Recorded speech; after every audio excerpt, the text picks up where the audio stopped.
All right, hello, wine-drinking people. Today is Wednesday, the 14th of September. Got a great tasting tonight, 1994 California Cabernets. But, hey, man, we could sell out our Cafe Maxx tasting every other Wednesday night if we did Cabernet Sauvignon every single time.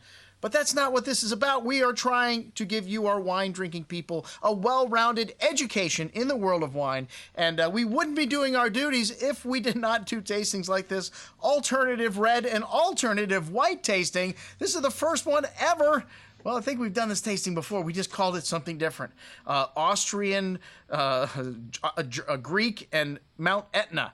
Well, these varietals are really unique. As a matter of fact, when you have Gruner Veltliner from Austria being the most common varietal on the table, you know you've got some unique stuff. The Vidiano from Greece, and then you've got the Magagoluzia, and I'm probably murdering those. Assertico is one of the easier ones to pronounce, actually. So some really interesting stuff. If you want to learn about wine, you know, hey, a lot of these varietals came through Greece, through Italy, and then they were propagated through the rest of Europe. That's kind of how the wine history family tree looks. And Mount Etna, one of the hottest places in Italy right now for wine. One of my favorite grapes to say, Nerello Mascalese and Nerello Cappuccio. Actually, they're both, two of my favorite grapes also. The Mascalese, I think, a little better, but usually you find them in blends, and this is the unique terroir of Mount Etna, a unique expression of these varietals, and similar to Pinot Noir, which I love Pinot,